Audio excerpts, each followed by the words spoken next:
नमस्ते छ सबैजनालाई मेरो फेरि पनि अर्को एउटा नयाँ भिडियोमा र यो चाहिँ भाइटिका दिनको भिडियो हो र बुनुले यता तयारी पनि गरिसकेको छिन् भाइटिकाको र हामी चाहिँ बसिसकेका छौँ टिका लगाउन। हामीले चाहिँ धेरै वर्षको पछि टिका लगाउँदैछौँ। लगभग हाम्रो पनि बिहे भएको 4-5 साल भइसक्यो र हामीले चाहिँ टिका लगाएका थिएनौँ दिदीबहिनीको हातबाट कहिले पनि। कोही बेला के पर्ने कोही बेला के पर्ने भएर बाढी नै आएको थिएन र योपालि चाहिँ भगवानले पनि जुराउनु भयो सबैजनालाई एकैचोटि टिका लगाउनको लागि। बुनुको हातबाट टिका लगाइसकेर अब चाहिँ जाँदैछौँ दिदीको हातबाट लगाउन। उहाँ चाहिँ दिदी पनि हुनुहुन्छ र बुनु पनि छिन्, दुईजनाकै हातबाट टिका लगाउनलाई जाँदैछौँ।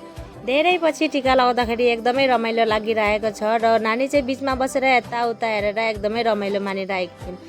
जाँदाखेरि चाहिँ होटलमा पनि पसेर किबी सामान कसैले पनि लिएर जानु पर्यो भनेर पसिसकेका छौँ होटल र होटलबाट पनि निस्किसकेर दिदी घर पनि पुग्ने बित्तिकै टिका लगाउन बसाइसक्नु भएको छ। कराउँदै हुनुहुन्थ्यो, यति लेट आयो तिमीहरू, भोक लागेर मर्न आँटिसक्यौँ भनेर भन्दै हुनुहुन्थ्यो। के गर्नु गाइस, यताउता आफ्नो घरतिर सबैतिर हेरेर निस्किन, घरको गार्जेन भइसकेपछि सबैतिर पुगाएर सबैतिर जुराएर पुगाएर मात्रै निस्किन पाइन्छ। त्यही भएर हामीलाई चाहिँ लेट भइसकेको थियो जानलाई र दिदी चाहिँ भन्नुहुन्थ्यो आज त भोकाले मार्यो तिमीहरूले, किन यति देरी गरेका, अलिक छिटो आउनु पर्थ्यो भन्दै हुनुहुन्थ्यो र हामी चाहिँ हाँसेर फिट भइरहेका थियौँ। गफ गर्दै टिका लगाउँदै गरिरहेका थियौँ र हाँसी मजाक गर्दै गर्दै लगाइरहेका थियौँ। धेरै वर्ष पछि टिका लगाउँदाखेरि रमाइलो पनि लागिरहेको थियो र रमाइलो लागेर मात्रै भएन, यहाँ सकेर फेरि घर पनि घुर्न थियो।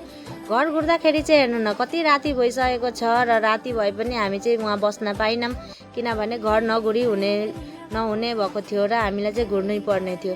त्यही भनेर हुन्छ त गाइस, बाई बाई, फेरि भेट्छु अर्को एउटा नयाँ भिडियोमा।